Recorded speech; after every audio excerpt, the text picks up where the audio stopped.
March 2nd, 2017. From El Cajon, California, this is episode 121 of You Can Bet on That.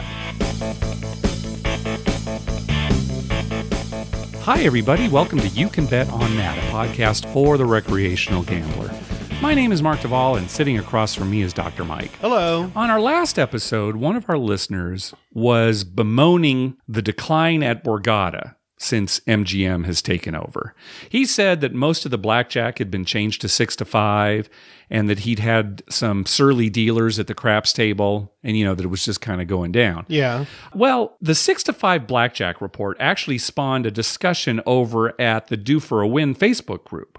And more than one person said that all the blackjack at Borgata is still 3 to 2. And these are people who've been there? Yeah, they were saying, oh my gosh, what happened? And these were people who went, within these last 2 weeks. Okay. And, that's what they saw was 3 to 2 on all the tables. So good. I mean, that's a good thing. That is good, yep. I wonder, maybe when he was there, maybe some of them were switching to I don't know. I 6-5 and they switched back? Maybe, I guess. It seems like, because if you switch, you're changing out felts and, there's a whole big bunch of stuff. So, but anyway, yeah, that is good news. We need to find out, speaking of that, I'd like to know how often they do change felts out. Oh, just any felt because of the way, yeah. I mean, just, somebody spilled a drink last night or, whatever. I know during the day shift when things are closed, I've seen them cleaning felts and, vacuuming them and even shampooing them. I've seen where they wash them. Well, we are out at the craps table so often at Harrah's by us. It does seem like they switch out the felts fairly regularly. Yeah, do you think it's like once every 6 months or is it? It seems like that. Yeah. Maybe even more frequent than that. Yeah, that sounds like a question, an ask a dealer question. Or, I'd be curious to know that. Yeah, I mean, we'll have to find out. Because if they have a lot of them on hand, it wouldn't be hard to switch from 3-2 to 6-5, just like the next day, let's change some felts. Yeah. Because I don't think that's a hard thing to do either. Probably not. You just got to stretch it and make sure that, it's tight enough. Well, there's padding underneath it. Yeah. And I think there's a thing, there's something that goes down that kind of pulls it. Mm-hmm. Yeah. We saw him do it once. Yeah. You remember that? Where was that? That was actually at the D. Oh, Remember before they had the tournament? Oh, yeah, 2 yeah, years yeah. ago, That's before right. the VIMP tournament. Yeah, that's right. They pulled one off and put another one on or something. Yeah, that's right. That's right. Well, I mean, so this is good news about Borgata. Now, who knows, right? There's still like, what's going to happen now that MGM's taken over? Because they have gone to 3, 4, 5 on the craps tables. It used to be full 5 times odds. Right. And I don't know, I haven't heard this for sure, but remember when you and I went to Borgata, all we had to do was show our diamond or higher total rewards card, and they gave us $100 in free play for signing up for their card. I bet they don't do that anymore. No, I bet MGM doesn't do that. Yeah. And they may change the casino a little bit. I mean, things like they may have higher limits. Yeah. I don't know, the Borgata wasn't that low to begin with. Right. But, MGM is known for that. We'll see. Hopefully things kind of stay the way they are right now, at least. Don't get any worse. We got an email from listener Jason. I'm just going to paraphrase here. He goes to a semi-regular 50-cent $1 no-limit hold'em home game hosted by a friend. Now, when Jason plays in a casino, it's usually 2-5 no limit, but he doesn't live very close to a casino. So this home game is way more convenient for him. Right. However, most of the guys in the home game have little or no actual casino poker experience. Yeah, what amazes me about that so far is that they play no limit Texas Hold'em. Well, that's the thing. I know what you're saying, but if they have no experience, you think they'd have more fun playing like goofy games, right? Oh, like wild card games? Yeah, like baseball. wild card games. Right, things like that. I mean, not regular casino games, because usually people who are less experienced, they know some of those goofy games because you played them, right, as a kid. But there's the whole structure of no limit, you're not real familiar with. Well, but see, you're coming from maybe a generation where that would have been true, but poker's been on TV pretty regularly for now almost 20 years. Are you calling me old? Is that what you're saying? That's all that they have been seeing on TV is the no limit hold'em. Right, I'm just going to continue to talk here. Yeah. So, I mean, that's what anybody wants to play. It's like there is no other poker game. Oh, no limit hold'em, right? That is poker. You're right. That's probably a millennial thing where they've grown up. That's all they think poker is. Right. That's right. Right? Yeah. Yeah. So, I mean, it's easily the most popular game. And we even know people who have home games, and that's all they play. Yeah. Now, we don't. We like mixing it up quite a bit. Right. But that's... We're old men. We like Omaha. That's right. Oh, if we were really old men, we'd be playing 5-card draw. Right. Yeah. Well, anyway, when the home game starts, Jason goes over casino poker rules with the group. He just says, okay, here's what they do in the casino. For example, no string bets, don't play out of turn, one player to a hand, cards speak, things like that. Okay. All right? Yeah. Well, he says... It's hard to do in a home game. He says that without fail, these casino poker rules are broken multiple times per night. Well, it's a home game. I know. But think about our home game, right? I mean, we do have kind of those rules in place. Now, our players are probably more experienced because they have played in casinos. But they still do break the rules sometimes. Well, every once in a while, but it's not egregious. No. Like if you're playing out of turn, it's never some angle shoot or something. It's somebody honestly not realizing. Right, and it's more of, because they're looking at the TV, which is on in the background, or they're chatting about, Comic-Con or something with somebody. That's right. So that's exactly right. Yes. So anyway, when he tries to call people on it, say he tries to correct them about the rules, they come back with, why are you such a stickler for the rules? It doesn't matter. We're having fun. We're playing poker. Right. And Jason mentioned some other things in his email, but at the end, he wanted to know, is he being unreasonable? What should he do? And I wrote back, here's the thing. Even if you don't play poker, you've probably been in a situation like at a party where you're playing some game with everyone, like Pictionary or something like that. And some people are just having fun and don't really care too much about the rules. And then there's somebody who's just, no, you can't do that. You have to play this way. Right. I think I'm that guy. I think I'm kind of like that. You're kind of like that, but you're not terrible. Well, no, but I mean, I lean more towards that. You would like to see a more structured, clean game. Yeah, it's kind of like, why are we going to play if we're not going to play by the rules? Right.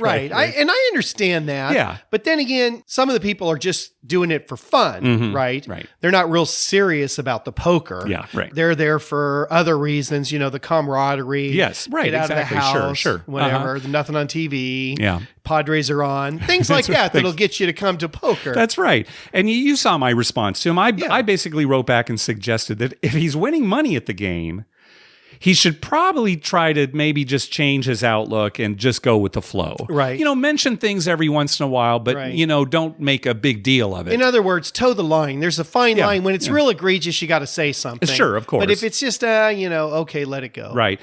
Especially since he's not the host. And that's the other thing, right? It's a friend of his that's hosting. And he said his host friend, doesn't really get into it. He's kind of non-confrontational. Yeah. But it's still, he's the one hosting the game, and right? And he is the one that should control more what goes on. Right. Yeah. And it's fine to, maybe pull the host aside and say, here's some rules we really, need to enforce them. But you don't want to alienate people to the point where they don't show up for the game anymore. Or worse, where you're not invited anymore. Because oh my gosh, what a stick in the mud. Right. We're not going to have them home.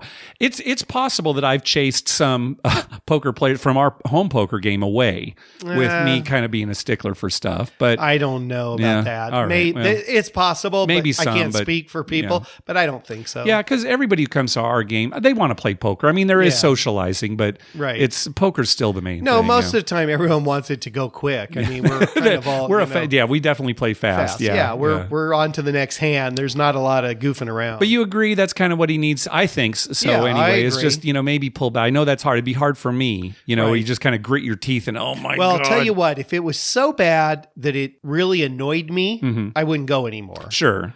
And if it was, just, it's okay, I'd just roll with it. And every once in a while, maybe say something like, well, you can't really do that. Like string betting. Well, see here, that's a really bad one. I don't know that it is, Mike, because if you're talking about players that really don't, have had no casino experience, right? They're not trying to make a move by doing a string bet. I know. That's not an angle shoot, right? They just don't know. Well, yeah. Okay. If they do it once or twice, but you get a guy that's doing it every week and you've mentioned it before. I understand, but then you kind of wonder. For me though, I'd have to see somebody go, I call, and then kind of look around at everybody to see the right, and I rave. Yeah, right. So, yeah. But yeah. It's true. It depends on the circumstances. But some of that stuff is just, I mean, we play a ton of poker, so it's easy for us to say, oh, you can't do that or you shouldn't do that. Yeah. A guy who doesn't play, I mean, we've been to games like that, right? Sure, of course. So our friend Dave, who puts on a poker tournament, it's structured, it's run really well. We've been to other ones at other people's houses where they're terrible. Well, you have to admit that the people that show up to Dave's tournament, they've been coming a lot and they know. Right. So you rarely get some a lot of them novice play or something. poker. Yeah, a lot of them do in casinos. casinos. So remember, you've been to a few home games where there's more socializing and more talking than there actually is poker play. Oh, yeah, sure. See, and for me, unless I really, they're my best friends. Sure. I'm not going to that. It can drive me crazy. It's true. Sometimes, I have been to games where it's like, I just have to grit my teeth. It's like, okay, they want to talk about this thing. Let's just let them do it. And, But it's like, you've set aside time on Saturday night. I know. When you've got other stuff to do. You could be out of the casino, for God's sake. And, they're chatting about, whatever. Yeah. I don't know. Well, Jason, good luck. Let us know how it goes. Let us know if you're able to kind of change your mindset and are able to handle it. I think the best thing to do would just be to put up with it, especially since there's not a casino nearby him. Yeah, he doesn't have it's like a 3-hour drive to get to a casino. So that's and if you enjoy the people, that's the other thing. If you enjoy them, that's good. If you don't enjoy them, then maybe you should go. And again, if you're losing, then maybe you don't want to go. And option C is move closer to a casino. Yeah, that is just tell your wife, look, we got to move. This is ridiculous. This is ridiculous. I'm not winning enough off these guys. 50 cent, $1. Give me a break. Hey, thanks to everyone who's been clicking through our Amazon link. Remember, whenever you're going to buy something through Amazon, please go to our page first, youcanbetonthat.com, and click through our Amazon link at the top of the page. All right, let's move on to our voicemail hotline. Remember, call our hotline at 951-292-4377. That's 9512-WAGERS. 9512-WAGERS. And maybe we'll play your clip on the show. First up, Cousin Vito. Hey, Mark and Dr. Mike. Cousin Vito from the East Coast. And I'm calling you this week because I need some advice. I listened to your show, so I don't really need gambling advice this week, but I need some food advice.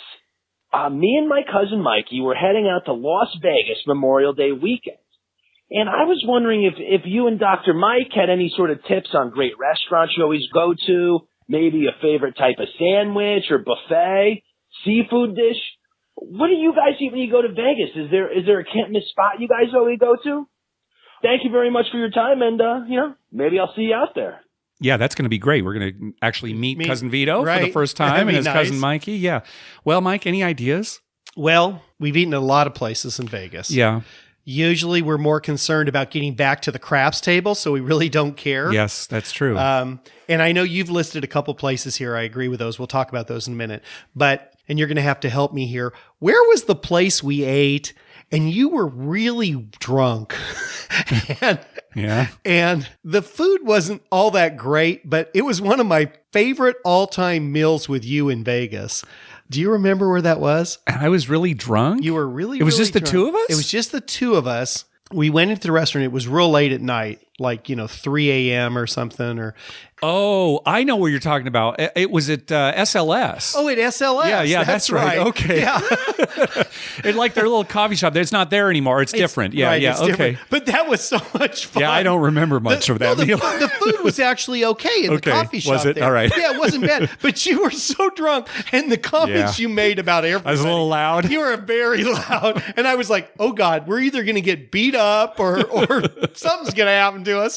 But it was funny. I was a little on edge, but having a good time. So that was your too. favorite meal in Las Vegas. All right. Meal. Well, SLS, the coffee shop that's not there anymore.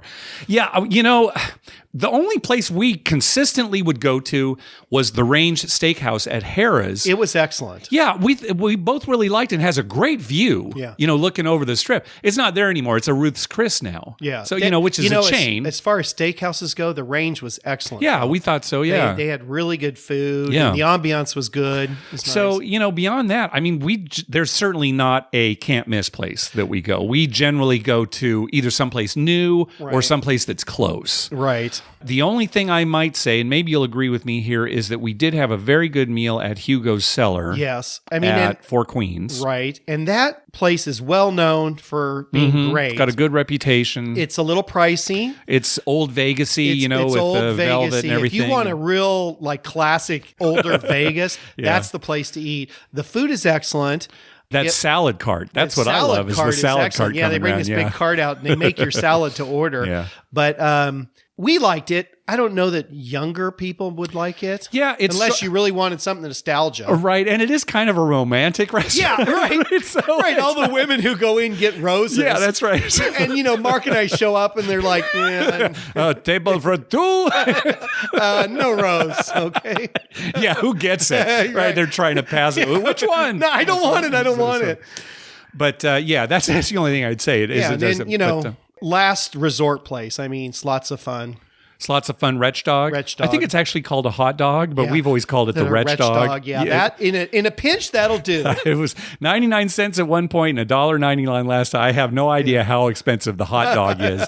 It's lots of fun now, but you can get whatever you want on You it. can load that baby up. I mean, it's like a meal. Seriously, if you're homeless and you've got 99 cents, that was the place When we to were go. in our 20s, we would go there because it was so cheap. Yeah. And I would try to gross everybody out by putting, every single condiment on chili. And, Yeah, I mean, for $2, you can get a hot dog with anything possible that can fit on it. Yeah. So maybe not much help though, Vita, but we're looking forward to meeting you on Memorial Day. I think most of the restaurants are pretty good now. Oh, sure, of course. Yeah. Caesar's, the steakhouse at Caesar's. Yeah, that's pretty good too. We've We've eaten there quite several a bit. times. Yeah, and that's really good. Yeah. All right, let's hear from Paul. He's got a report about international craps. Hi guys, this is Paul up in Canada. I thought I'd give you a call with a report from a recent trip to the Philippines and Malaysia, in case you were ever thinking about going out there for some craps.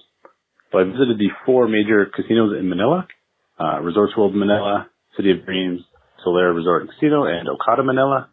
Craps offerings are pretty standard across the 4, 2 or 3 tables per property. Prices range from about 300 pesos to 1,000, which you're looking at about $6 US up to about $20, and that's in their high limit area. Pretty standard offerings, 3 or 4 or 5 times odds, no special bets, no fire bets, no all tall small. And one unique thing is that every table seemed to have this massive plastic divider down the middle, which I can only assume is to prevent dice sliding. Games are typically busy, players are pretty enthusiastic, so if you want a low cost option, certainly not a bad choice at any of those properties. Heading over to Malaysia is a slightly different situation. Resorts World Genting is the only casino in the whole country. Massive casino, one of the biggest in the world, and not a single craps table. They do have a game called Mini Dice, which I guess you could say is similar to a shoot to win craps. It's basically a hourglass shaped metal cage with some dice in it that they spin around, and whatever it lands on is the roll. So you get your pretty standard bets, no options to touch a dice, and not overall the most exciting game to watch. So if you are looking for craps, I think the Philippines is probably a better choice over Malaysia, but certainly Genting is a sight to see as well. Anyway, love the show. Talk to you guys soon. Good. Thanks for the report, Paul. Has your brother been to Philippines or Malaysia to play? He's been to the Philippines and Malaysia, but I don't know that he's played. Okay. All right. Well, I'll have to ask him about that. the only place that so he was talking about that little, kind of lump in the middle of the table. Yeah. You don't see that much in the United States. The only place you and I saw was at Revel. Right. They had like a wire going They had across a wire, there, right? But To remember prevent. years ago, and I'm talking way back, we saw a few places Maybe, that had either a bump, like a little raised thing, Yeah. or a wire. I guess so. Yeah. Now that you say it, maybe a Yeah. long time So ago. I remember a place like that. I just can't believe that dice sliding is that big a problem. It's funny because there have been some recent articles about people who are being charged with dice sliding at casinos here in Las Vegas. And, people have talked on Twitter. It's like, how do you do that? Yeah. One thing is that you distract the dealers. Okay. right? That's a big part of it is you distract them. But yeah, there are 3 dealers at the table, plus a boxman sometimes, but 3 deal. I mean, really, to slide them, how much sliding is really going on? There's the roll. And if you distracted them for one roll, can you do it every roll? I mean, it's something they need to watch out for, but I'm amazed that people are able to do it, to be honest with you. Yeah, it just doesn't seem to me like it's feasible. Yeah, you got to find the right crew. Yeah. I did look up the mini dice. I actually went to the Genting website. Mini dice, it's a 3 dice game. In that. So it's like Chuck-a-Luck or Sick Bow. And I wasn't able to actually see the whole layout, but I did see the container with the 3 dice in there. So, well, I'm glad to know Chuck-a-Luck's alive and well. That's always good news. Yeah. I wish they'd bring back that in the U.S. I know. We've talked about it. Any Chuck-a-Luck in Las Vegas? No. Let us know. Yeah. All right. Let's hear from Brian. Hi, Mark and Dr. Mike. This is Brian from Southern Ohio. Found your podcast a couple months ago, and I've been catching myself up, listened to every episode, and finally got caught up, and I wanted to call in and give you guys a trip report on this last trip I went out to Vegas. I'm 33, and I've been going to Vegas since my 21st birthday. I try to go out anywhere from 2 to 4 times a year, and this is the first time that I've actually left with a bad taste in my mouth, and even had a winning trip, too. So what I wanted to tell you about was my buddy and I, we were at the MGM Grand, and he's not a big gambler, so we kind of had a compromise where he would gamble with me a little bit, and I would do some of the stuff that he wanted to do, which is kind of lame, like drink craft beer and stuff. But anyways, we were playing at the MGM Grand. I was at the tables, and he was at the slots, and I did my session, and I came over to get him, and a gentleman approached us, and he was wearing a Topgolf hat, Topgolf name tag, Topgolf shirt, and he said, "Hey, I saw you guys were playing for a while. I wanted to reach out to you and give you some coupons for some free games and free beers." And we kind of looked at each other. We have a Topgolf here where we're from in Cincinnati. We've done it before. We've done it several times. And we kind of thought, well, if he's giving us this ticket for buy 1 hour, get 1 free and 2 free beers, it might be worth it to go over there and relax a little bit. So we went over. With Topgolf, you pay in the bay where you're actually playing the game. So you had our cards already, and we went up there, and we handed our tickets to the waitress, and she kind of looked at him like she had never seen him before, but she played it off like she didn't want to look stupid. So she was like, "Oh, yeah, we'll take care of this at the end." And lo and behold, they didn't take it. We ordered our beers. We played 2 hours, but they charged us for everything. They wouldn't accept the tickets. They said they'd never seen them before. The waitress had actually told us we had to use them at the bar. We couldn't use them at the bay. It didn't say anything like that on these tickets. And I know that it's really not that big of a deal, but it's like the worst experience I've ever had in Vegas because I feel like I got hosed. And I was curious if you guys have ever had a experience like that where somebody, at the casino basically gave you a comp and then reneged on that comp after you had already eaten or what have you. So, and it was a winning hand. Like I said, that very same day, I hit a royal playing video poker, and my buddy and I at the Pai Gow poker table on the same hand, both of us were playing the $5 Envy. I hit 4 natural aces. He hit a straight flush. Awesome. We were high-fiving, but I still could not get those 2. You got cut off there at the 3-minute mark. 4 aces and a straight flush on the same Pai Gow poker hand. 2 different people. It really is. That's amazing. That's hard to do if you just sat down for a few hours and you got it one, and then an hour later I got one. Well, that'd be hard to do. I mean, look how much poker we've played here. We're actually sitting at the table where we play poker. So many hands, and I think once we've had 4 of a kind versus a straight flush. And it wasn't 4 aces, right? Right. So yeah, it's this side bet that you make on the Pai Gow poker table, and it has an envy bonus. What that means is if you've made the bet and somebody else gets one of the big payouts, you get a little something. You get a percentage. Yeah. So this Topgolf thing. So there are people that clubs, like nightclubs, hire to hand out VIP cards that are basically worthless. Yeah, right? they just want to get you in. Yeah, I don't know if they really pay them. What they do is they give them these cards, and then if the cards end up back at the club, then the guy gets reimbursed. Oh, thanks. But all it is to get people to the club. Right. You show up with this VIP card, and it's like, oh yeah, here, go get in the VIP line. It's this huge line, and you're not getting any kind of benefit. We've had cabbies give them to us before. Yeah, right. Exactly. You guys want to go to blah blah blah? Yeah. And here's your VIP card. Yeah. And it's for nothing. They get a little kickback, something like that.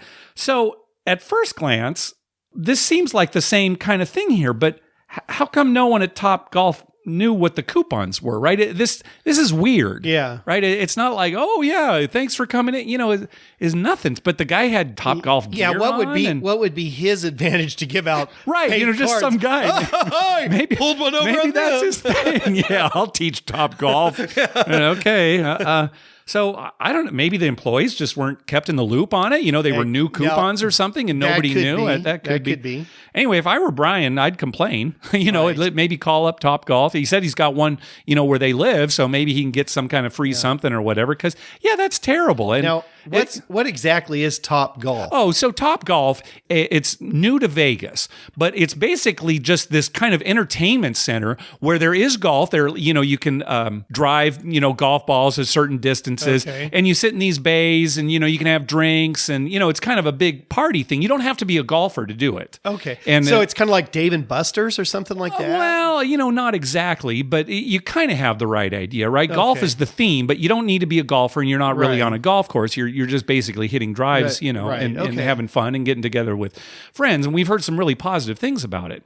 So, Brian, maybe call and see if you can get some of that. Because I still can't figure it out. What is this guy doing? Is he hired by Top Golf? What's the... Well, plenty of times we've had people that they didn't know what was going on. We remember we talked about a few episodes ago where we're out at Hollywood Casino.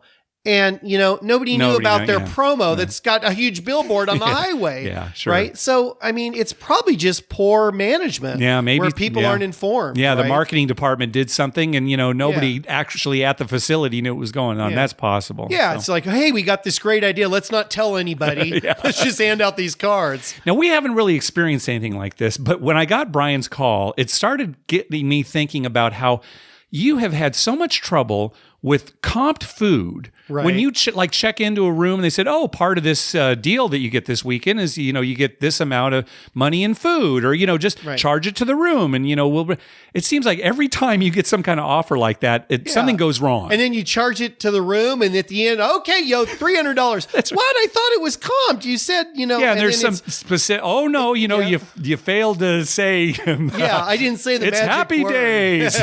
Right, so. That happens to me. I'm like the forgotten boy. Oh my gosh. I order, it comes out wrong. Nobody ever listens Folks, to me. It is amazing. We'll go somewhere to a restaurant. We'll both order. Mike's perfectly clear as far as I can tell, and he'll always get the wrong thing. It is no always. Onions on that, extra onions, right? Yeah. It's so consistent with you. It is absolutely insane. I'm probably the only person in America that, orders a hamburger, and then when I get home, I open the bag and there's a bun on the top, 3 patties, and then another bun. And that's the hamburger I got. All I wanted was, like a quarter pounder. Right. There's no condiments or anything. Nothing. It's just, the guy wants 3 patties and nothing else. Who made that? The guy was he thinking, oh, to hell with this guy. I'm giving him 3 patties. Yeah, maybe just rub people the wrong way. Yeah, maybe that's it. I don't know. It's weird. Just real quick, and this has nothing to do with our podcast. All right. This is the funniest story. Remember we were playing poker once? Well, I guess it kind of has. Oh, there you go. Yeah, it's our life. So. Yeah, we were playing poker and we ordered some pizza. Yes. And the pizza comes, and we ordered like 3 large pizzas. Regular kind of pizzas. Yeah, pepperoni, maybe one with sausage. Yeah, cheese. cheese. Just regular types of pizza. Regular pizzas. We get the pizzas, we pay, the guy leaves, we're playing poker, and I want to say it was during NCAA basketball It time. might have been. It was over at Paul's old house. But and everyone was there. We're having like a big, poker, watch basketball party. Yeah. We open up the pizzas. They've got cottage cheese and tomato slices. I remember all 3 of them vividly. All 3 of them. So we're thinking, did we get somebody else's order? Who would order that? Yeah, I'd like to meet the guy that ordered 3 extra large cottage cheese and sliced tomatoes pizza. Yep. Even if you're like a vegetarian or something, that doesn't make sense. Right? Oh, that was something. And we took one bite and I was like, this is terrible. It was the grossest. I think we went out and got more pizza. Yeah, we did. We had to go out and buy more pizza. It was marinara sauce with a bunch of cottage cheese, and For me, hot cottage cheese is not good. There's some things you can't Something eat hot. happens to cottage cheese when you warm it. Yeah, and then just slices of tomato on top. Yeah, I remember. That's how my life's been. It was you. Yeah, it was you. was me. Yeah, if it had been just Paul and me and some you other would've got friends, pepperoni we would have and been fine. sausage, Sure. yeah. Yeah, that was it. Oh my God. All right, let's hear from Kevin and Angie. Hi, Mark and Dr. Mike. This is Kevin and Angie from San Antonio. We just got back from a trip to Vegas for the Super Bowl, which was great. On your last podcast, you mentioned Texas, and here in San Antonio, there's not. We're pretty far from any casinos. There is actually a small casino. I think it's only slots only down by the border, Kickapoo, here in Texas. But it's so bad we haven't even been down there. We actually like the fact that there's no casinos near us. I think it's about 8 hours drive to a real casino because it keeps Vegas special. And we get to Vegas and we just go crazy. So anyway, we were in Vegas for the Super Bowl. Downtown was really busy, right, hon? It was very, very busy. It was almost impossible at some times during the day to get on a video poker machine at the bar and, both my vice and my love, roulette. Yeah, we had to go to multiple casinos to find an open table. Yeah, it was crazy. You guys also mentioned getting overpaid, and we did have an incident which almost went the other way. We left a craps table on the downtown crown, by the way, or the D rather. The craps tables were $15 minimum during the day on Saturday. It seemed pretty high for them. But we checked out with 4 black and some couple reds. Went over to the cashier and dropped on the counter there, and the lady gave us $340. And I looked at her and I said, "No, that was $400." And she immediately looked back and goes, "Okay," and then hands me another $100 bill, which I thought was really strange. I mean, it's weird. I've seen them mispay, but usually it's a big, rigmarole. They call somebody over or something like that. I was almost a little suspicious how quick she was willing to give us an extra $100. Well, I think it was nice. It's always good for you when you do that thing that you do with the chips where you spread them out. Right, so the camera can see them. Right. Yeah, I would highly recommend that. So we stayed at the Downtown Grand, and I think we both loved it, right? We did. We'd heard some bad things, but now the one thing, and I think everybody should put this in their reviews, is we won. So, so our review may be biased by that, but we had no problems. The hotel was nice. The casino was great. Yeah, the casino floor is a little bit small. It only has 1 roulette table and 2 craps tables. Yep. So if the roulette table was full, then it was full. There was no other alternative. So that meant we lost our money slower at blackjack. Yeah, and they had the double deck pitch game at blackjack, which was nice too, and $5 10-time odds. At one of the craps tables the whole time. So it was a great trip, and we were Patriots fans, and most Atlanta fans were pretty nice to us. We watched the game at the Downtown Grand in one of the ballrooms there. They had a food and beverage thing, all you can eat and drink, and we had a great time, especially the end of the game there. Yeah, right. And the William Hill book was right around the corner, so it was easy to access, especially for some people who will go unnamed Kevin, who made bets at the halftime. Yeah, we were able to get in and out, no problem. It was actually, I think, a good secret spot to watch the Super Bowl if you want to get away from the crowds. But yeah, overall, a great outcome. Can't complain about that, and a great trip. And thanks, guys. Talk to you later. All right, good. Yeah, thanks for the report. Yeah, you know what I was thinking at the very beginning when he said, not having a casino near them keeps Vegas special. Yes. And, that's kind of true, right? Sure. Because we go out so much here. It's like, oh, yeah, we're going to go to Vegas. Oh, yeah, it's not as special as it used to be. Oh, Vegas used to be the big thing for us, right? When we couldn't go out and just play locally, yeah. Right. Yeah. Now, the only thing special about Vegas now is staying up till, 4 or 5 a.m. with Kevin while Angie feeds me delicious candies. Yeah. Right. While we're playing craps. That's about it. Yeah, on the last episode, I had basically said there are no casinos in Texas, and that's not entirely true. There's just no full-blown real casino. Right. They do have some casinos with bingo and pull tab machines, things like that, but no actual, real gaming, real slots kind of a casino. I don't even know what are those called? We can't call those casinos. Pull tabs and bingo does not a casino make. No, it doesn't. Right? It's well, this whole thing with the cashier. That is very suspicious. Well, you almost yes. think that, like, okay, I'm going to short these people $100 and just pocket it. Yeah. And then when they caught her, it's like, oh yeah, here you go. Yeah, she doesn't want anyone to know. You'd think that if you were called on that, it's like, oh wait, let me look again and recount. If it would it be was some an big actual thing. accident, she would have had to call her supervisor Something over. like that, yeah. They would have had to, say, okay, pay him, or they would have said, let's check the camera real quick. I mean, no casino does that. It's suspicious. I mean, It's we're very not saying that absolutely she was doing something I would have wrong, just but, quickly said, yeah, it was 500. right. And then she say, "Oh no, now I'll count." Yeah, we want that 100 that's in your pocket. Right, exactly. Yeah, there was something weird going on there, Kevin. All right. Talking about dealer mistakes. Let's hear from Andrew. Hey guys, it's Andrew from Virginia. I was on my way up to MGM National Harbor this morning, and I popped on last week's podcast and heard you talking about dealer mistakes. And interestingly enough, I had my first real run of dealer mistakes tonight. So as you know, it's a new casino, obviously new dealers. I was playing blackjack, and I got on a little run. I was playing 3 hands at $200 a piece, and 3 times in a row, I had either 17 or 18 on all 3 hands, and he pulled either an 18 or 19 to beat me on all 3 hands, and he paid me all 3 times.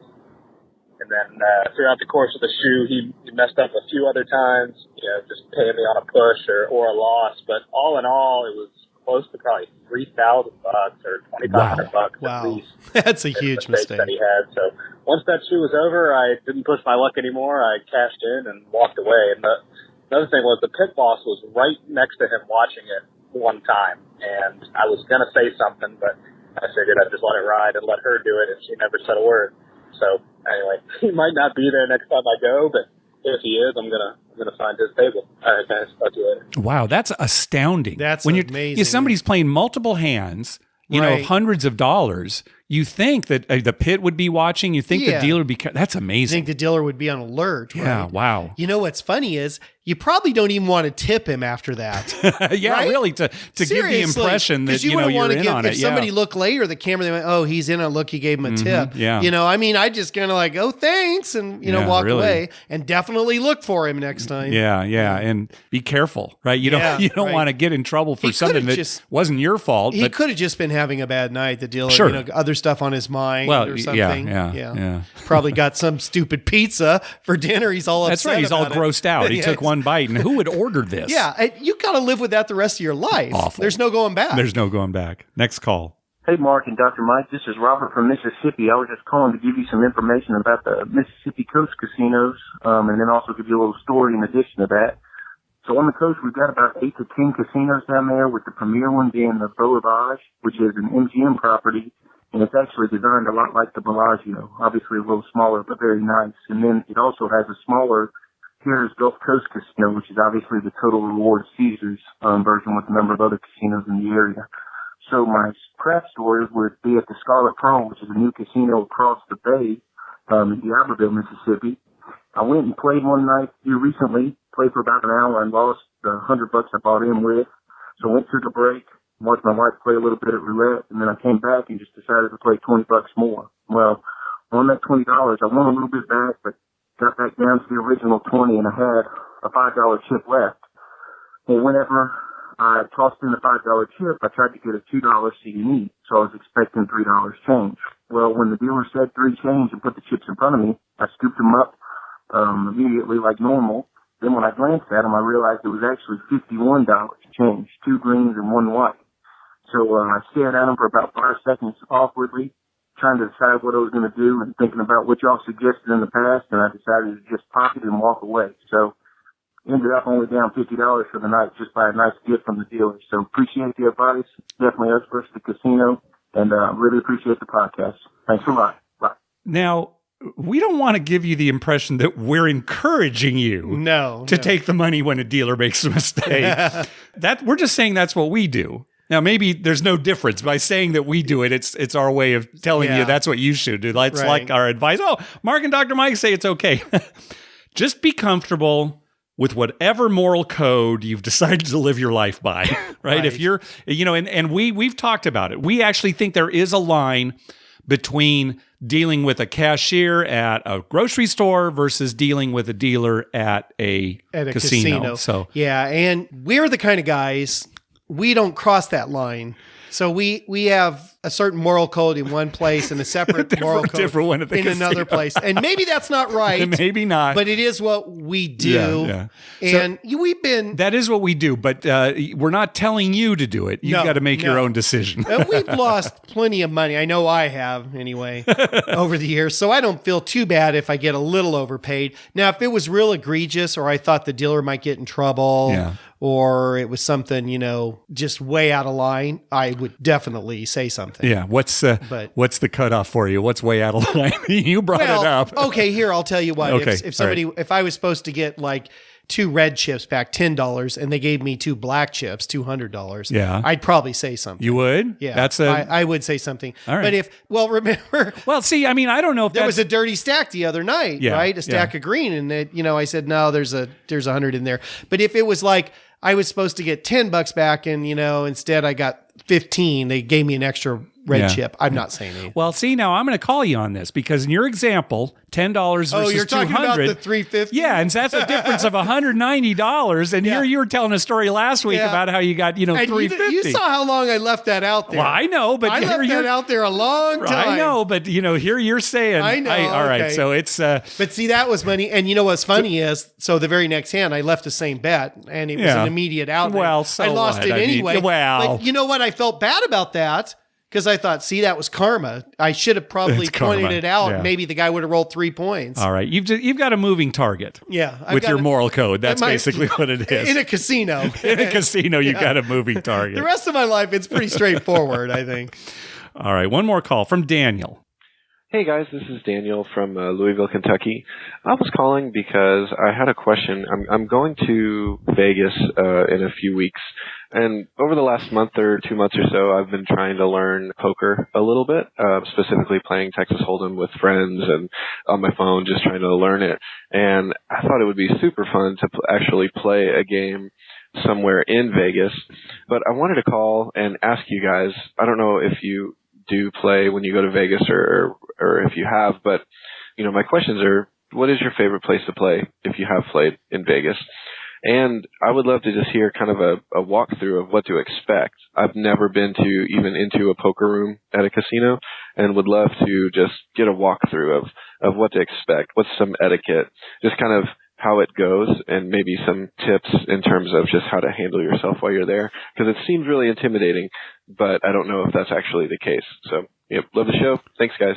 If you're going to go play poker in Las Vegas, we would recommend, if you're able to, go to a local poker room if you have one in your area, right? Just to kind of see what it's like. Because that way you can go home afterwards. And you know what? If you're going to go to one of those, if you're going to go to a local place, like say you were here in San Diego and you're going to go to one of the local casinos, go midweek. Oh, when it's slower. When it's slower, and, there might only be 1 or 2 tables going. Yeah, or if it was a weekend, go on a Saturday in the morning. Maybe, not at prime time at night when there's a lot more people and there's a lot more going on. I think that'd be a good way to learn. The only thing I would say is that sometimes you go midweek or early in the day, there aren't many games running. Right. And well, maybe that'd be the problem. Texas Hold'em, No Limit Texas Hold'em is the only thing going. Yeah, you'd have to find a place where there was a game. It sounds like Daniel's going here real soon to Vegas, so he probably isn't able to do that. But let's go over a few things. We have played poker in Vegas, but not in some time. Yeah. It's actually been a few years. We like the Venetian. Very comfortable, big room, nice chairs. You have a huge room there. Yeah, I love that. We've also heard good things about the Golden Nugget poker room, and Vegas Fanboy recommended the Flamingo because they have 1-2 limit games going, at least one. You've heard other casinos, the Aria, and I played the last time I played was at the Mirage. At Mirage, that was the same with me, right? And it was kind of big. I mean, the poker room wasn't huge, but it was fair size. Yeah, it was crowded. I would recommend not going to as big a place as Aria to play, maybe initially, but. The first thing that you do is you check in at the desk, or they call it the brush. You go up to this counter, and they should have a list of all the games that are going on currently. They should be on big TV screens. Some of the older rooms, they actually write it up there. But it'll show all the games going on, Omaha, Texas Hold'em, the limits, that kind of thing. And you just say, okay, I'd like to sign up for such and such game. And if there's a seat available, they'll seat you right away. And if not, then you'll go on a waiting list and they'll call you when, a seat opens up. And a lot of the bigger rooms now, they may even give you a beeper or just take your phone number and text you when a seat opens up. So you don't have to stand there. You can go look around the casino or get something to eat. But that's the absolute first thing that you do. Once you've been assigned a seat, you'll need to get chips. A lot of rooms have runners that will get chips for you. So, you just say you're going to buy in for $100, something like that. You just put it on the table. They've got people running around that'll take your money and bring back the chips. Right. Alternatively, you can go to the cashier. Usually poker rooms have a dedicated cashier separate from the casino cage that just is for the poker room. You could just go up there and get your chips right like that and take them to the table. A lot of times when you sit down, maybe you'll have a rack, a physical rack, one of those plastic racks with all your chips. Some casinos let you keep those racks on the table. Some insist that you take all your chips out and put the rack aside. So that will depend on the casino. When you first sit down, if you're not in the big blind, they may ask you to post an amount equal to the big blind to start playing right away. You just have to post that money. You can decline that and just say, I'm going to wait until the big blind gets around to me. Which what I would do. Sure, I would recommend that too. I would recommend that especially if you're just starting out. That way you get to fill the table out a little. That's right. You can see the mechanics of it. You can even see what the players are like and kind of get a feel for the game. Sure. And then once the big blind comes around to you, then, you post the big blind, you're ready to go. It's funny, Mike, in a lot of the San Diego casinos, and I haven't seen this anywhere else, you can come into a game, not be the big blind, just be, middle position, and they'll let you start playing. Right. Yeah, you don't even have to post. Right. But typically that is not the case. Now, usually when you're playing a casino game for the first time, it's good to tell the dealer that you're a newbie, because then they know that maybe you're not, don't know everything, and they can help you out. Probably not a good idea at the poker table, because then you're just announcing to everybody that you're a fish and, they should come after you. That's what I was going to say. Walk in with some confidence. Yes. Even if internally you don't have that confidence, just pretend like you do and have a little confidence when you sit down. Yeah. I think that'll make it go easier. It will help. Now, chances are the players are still going to be able to figure out that you're a new player, just based on certain things you don't know what to do or whatever. So don't stay at the table too long the first time you play. Just get a feel for it and then maybe walk away before they all pounce on you. If, because a lot of times you go to poker tables, poker rooms, and it's a lot of regulars. Right. And if you're a new face, they're not going to get together and obviously collude on you, but there will be some of that. Like, we're going for this guy. I'm going to give you a break because we're all going for this guy. So, you have to get the weakest link out. That's basically. Right. Yeah. Beyond that, the game plays just like the way you play with your friends or on your phone. Yes, it can be very intimidating because you're playing against other people instead of the casino.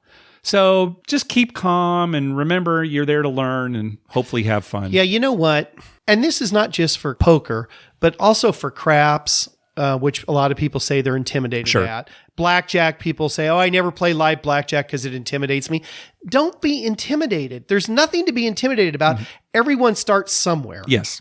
We've all been in situations where we're totally unfamiliar with it. Mm-hmm. And you get through it. Yes. I mean, sure, you might screw up. And so what? You screw up. Yeah. Everyone has screwed up.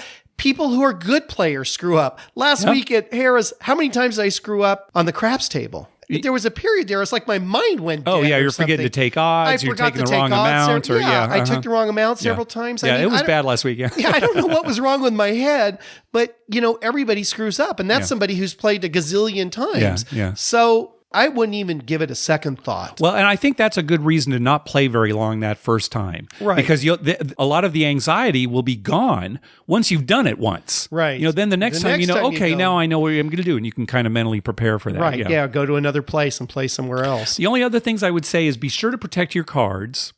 So get like some kind of card protector or something that you can put on top, because you don't want them accidentally mucked. If you're sitting right next to the dealer and your cards are out there, the dealer might think that, this guy folded and grab your card. Right. So have a card protector there. Also, be sure to tip the dealer. when you win. You know, it could just be a buck or whatever. Yeah. But again, like that's good etiquette. Yeah, all other casino dealers, they're maybe getting minimum wage. Yeah. Sure. And another thing I think too, be very deliberate in your moves.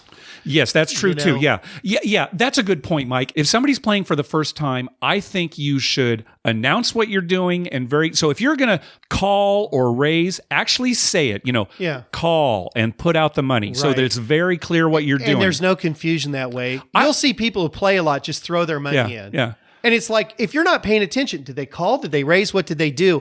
They just assume you know. Mm-hmm. If you're starting out, though, if you say, I'm calling, and you put the amount, or you say, I'm going to raise, to $30, and you put that out, no one can complain about that. Yes. I still do this. Even if I check, when I knock the table to check, I say check. I make it really clear. Yeah, I tap my hand and say check. Yeah. I remember playing in a tournament a couple years ago where the guy next to me obviously had played a lot of poker, and he was real cocky, and there was one time where he was going to raise, but he took a pile of chips and only dropped a couple of them. Right. And then dropped the rest. Well, that's a string bet. Like we were talking about. And the dealer called him on it. And I'm thinking, how could somebody who's been playing this long still make a mistake like that? It's because he didn't say what he was going to do and he didn't make a deliberate move. He was more looking cool than anything else. Well, here's how I'm going to put my chips out there. There's two reasons for that. Either A, he's trying to pull a fast one. Possibly, or B, he's just so arrogant he thinks that he can just do whatever he wants. That could be. That's probably the case in that situation. I just say be deliberate. Show a little bit of confidence. Even if you're shaking inside, just give the impression that you're confident. Yeah. You'll do fine. Yeah. And we've all, everyone has to start somewhere. Yep, exactly. I always get mad at people, even at the craps table. If someone doesn't know how to play, give them a little break. Mm-hmm. I get more upset when the guy knows how to play and is doing something that is obviously annoying. That's much worse. That is much worse. Sure. Yep. Okay. Let's talk about this episode's gambling scene. This is not a segment that we're going to do every time, but we're going to do it, especially if we've got time to do it. And this scene kind of ties in to what Jason was talking about at his home game. Now, the scene is from the movie I Love You, Man. You haven't seen it, have you? I haven't seen it. I've heard of it. Okay. Yeah. All right. It's a comedy, and it stars Paul Rudd. He plays a man named Peter who's about to get married and doesn't know who he's going to ask to be his best man because he doesn't really have any male friends. So in an effort to change that, he tries to befriend the husband of his fiance's friend. The husband is played by Jon Favreau. Now, in the course of doing this, Paul Rudd attends a poker game with Favreau and his buddies. Rudd doesn't really know poker. On one of the poker hands, Favreau goes all in and proudly shows trip queens. Now, Rudd, who had called the all in, he turns over his hand and he's made a runner-runner flush. And Favreau is none too happy. Now, I've edited this clip quite a bit to keep this a family-friendly gambling show, but in a way, the bleeps kind of make it funnier, so let's listen. The big dog. There it is. Let me ask you guys. Beatles Stones on the count of 3. 1, 2, 3. All in. You don't care. Nice. All in. Sure. It is. That too, pal. I will call in. Too much for me. You're in. Anybody else? Just me and you? Yeah. That's it? Hot right? That's it. Trip queens. Nice. Oh. Ladies. 3 ladies. Nice hand. Finally. Nice. Finally. Let's see what he's got. Yeah, let's see what he's got. Nothing. I have 5 spades. He's got the flush.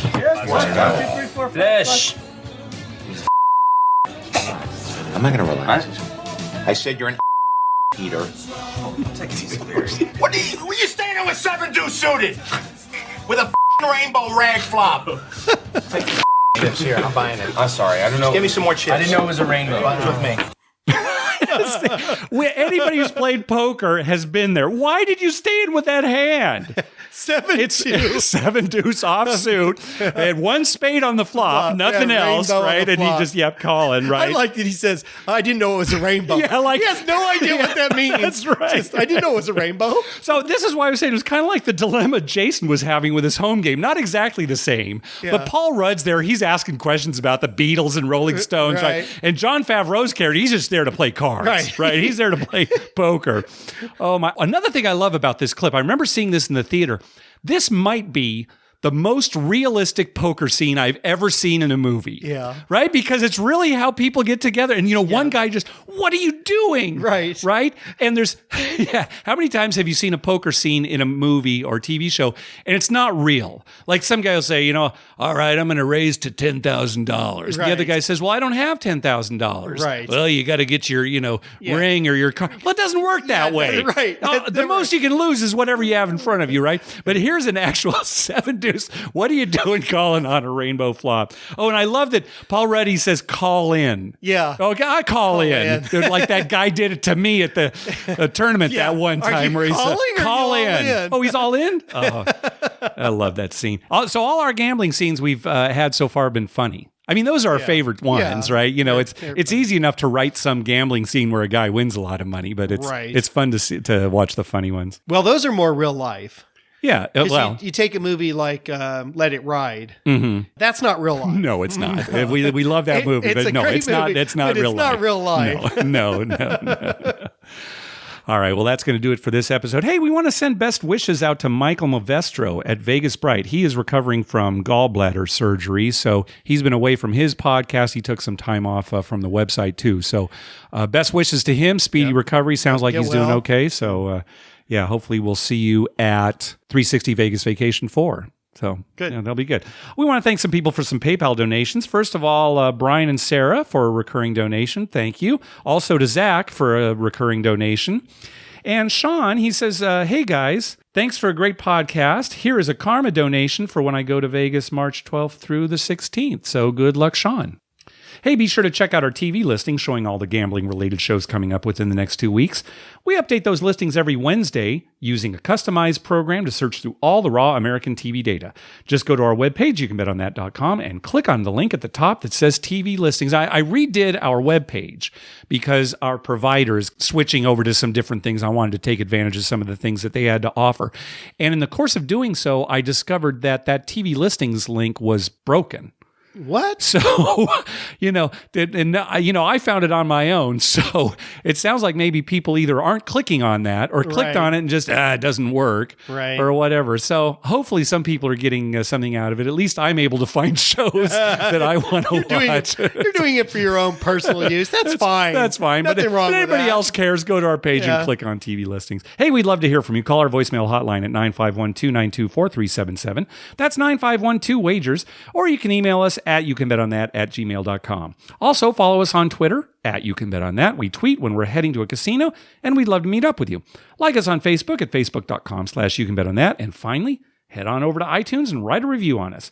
When you do, it helps us get new listeners. What do you got, Mike? Well, coming up, and I think we'll have one more podcast before the NCAA tournament starts, right? Yes. We will actually release the podcast the day it starts. The day that it starts. God, we should have talked more about it tonight. Yeah, we've talked about it in previous years. People know how to run pools and stuff. Yeah, I mean, the thing is, we don't know who's going to be playing. We haven't. There's some teams that are obviously going to get in, but we don't have the whole rundown. Well, we'll have to talk about that a little bit on the next episode. Okay. And, if you need information about how to run an NCAA tournament pool, email Mark and we'll send you what we know. Oh, yeah, but the ones we do, you don't goofy. even pick. They're goofy. They're goofy, but that's fun. Just do the Yahoo one. That's one way to do it. Yeah, the Yahoo one. That's fine. Also, I like it more goofy. Yeah, the goofy. We do have a goofy right? one. You don't have to be serious about picking teams and stuff. Yeah, that's true. It's not as serious. It goes faster. It's not like there's a draft that you have to go through. And you end up rooting for weird teams, which is good. Yeah.